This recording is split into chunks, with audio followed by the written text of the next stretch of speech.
Hi, Karl Frisch. Good morning. What a weird scenario where people don't want to tell their head of state all the bad news. Yeah. Yeah. When They would just that want to tell him ever? what he wants to hear. When would that ever happen? Yeah, exactly. A thin-skinned dictator. We know of no such thing here, do we? Thin, orange. I mean, really, what's the difference? God. Karl, how do we at this point break through the normalization of this? It's just, isn't it like a bad acid trip? You're like, did he just ask Putin for help again in an upcoming election, but in the middle of a genocidal, maniacal? Okay, go ahead, Karl. Your thoughts. Vladimir. Oh my God. You know, it's as if he was like, excuse me, I know you've got nothing else going on, but could really use your help again. Look, are we surprised? I mean, this is the third time that we know of. You know, people like this tend to do a lot of stuff in private and in public. So we now know that this is, first with the Russians, then he tried to blackmail the Ukrainians, and now this again. He even asked the Chinese, I think. Yes. So fourth time. And what the common denominator is that he was never fully held accountable for any of it. Yeah. I mean, what is let me take your temperature this morning on what you think is going to happen or not happen at the DOJ, because it does compound, doesn't it? As I always say, Karl, not just daily, like hourly, right? Mm-hmm. Yeah, I mean, it's like an open bar tab at a bar with no last call. We're hearing about grand juries now here in D.C.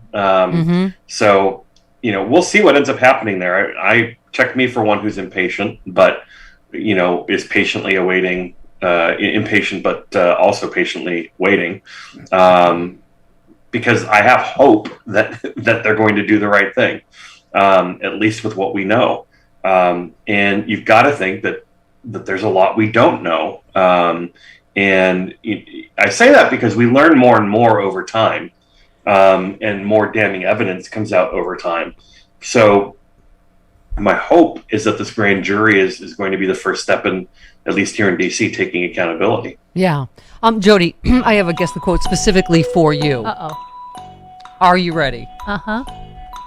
Who said Clarence Thomas voted to hide from the J6 committee and the American people deeply damaging evidence of his wife's misconduct, and it wasn't just shoplifting, it was an attempt to overthrow our government? Who said that? Foghorn Leghorn. No, Glenn Kirshner said that to you while you were guest hosting my show, in which you were thieving my publicity and Mediaite for that very thing that Glenn Kirshner I'm not said good at this. to you on the I'm show. pretty sure it was Foghorn Leghorn, though. Yeah. You know what, He also Karl? said it. He also said it. Yay, Karl! Yay for Karl. Okay. I just, who was it? Norm Eisen said, make no mistake, this newly revealed DOJ investigative trail very likely leads to Trump and his key enablers. Have you ever been hopeful and yet afraid to hope at the same time? And there's just sort of Yes, clashing. for the better part of 5.5 years now. yes, most of my whole life. Yeah. But, Well, the motto of the modern Republican Party is fool me once, shame on you. right. Fool me twice, now we're getting started. Fool me 3 times, it's a party. Fool me 4 times, that's pretty normal. That's a Coke orgy. Okay. I had Chairman Harrison on yesterday. Karl, as a former political strategist, what advice would you give him for the midterms? I think you need to do 2 things. One, you need to continue to press them out. Look, the things that President Biden has proposed are extremely popular. So you need to do 2 things. One, you need to gin up the base by continuing to talk about the things that make Democrats. And 2, you need to talk about what actually is happening in Washington. Talk about the obstruction, but also talk about the good things that are happening. I saw polling yesterday about, people don't however, Biden's number's not good on the economy.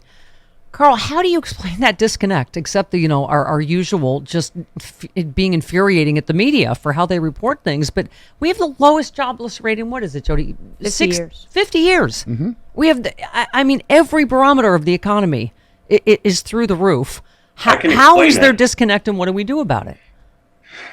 A lot of it comes down to where Democrats are. They're not necessarily haters of Biden, but they're frustrated, right? you can put a lot of it at the footsteps of Manchin and Sinema. Oh. Even though they're not center stage right now. Yeah. Yep. Yes. Got called. We got Collins, so They've set this long-term trend of liberals being disappointed. When Democrats got out and voted to get rid of Trump, it took, in their eyes, a lot of people getting rid of Trump got rid of the existential threat immediately. Yeah. And their assumption, wrongly, was that every other promise that the Democrats made in 2020 would be easily accomplished with Trump out of the way.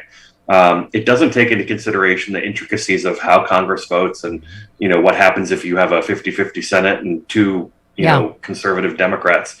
And so, when you have Manchin and Sinema, Democrats, independents, and many Republicans, they just see it as more of the same. Republicans know that. That's why they will not work with Democrats on almost anything, because they know that gridlock benefits the party out of power. yeah. And as I always say, the media will not help us. Joy Reid had a good point on Twitter. She said, our whole information system in this country is broken. The Hunter Biden fixation in the mainstream media is the same false balance, both sidesism that spawned the mainstream media obsession with Hillary's emails. I mean, it really does feel like an acid flashback, and where you see how Donald Trump could happen again. Right? Yeah. I mean, you see it in the coverage of DeSantis, too. I mean, look, a lot of what happens here is about sowing narratives. And what is the long-term narrative arc of a conversation in politics? Because that's what defines a lot of the electorate. And again, one thing that Biden has, done that Obama did is that he doesn't go out and brag about his successes. He might do one press conference. And his unemployment number is way better than Obama's, which was fantastic. We're in the threes now. I mean, anyway. And so I would advise is more talking about what they will do if they continue to be in power, that you'll see some of those numbers rebound. But they also have to put a name to what the problem is and tell people why there's gridlock in Washington.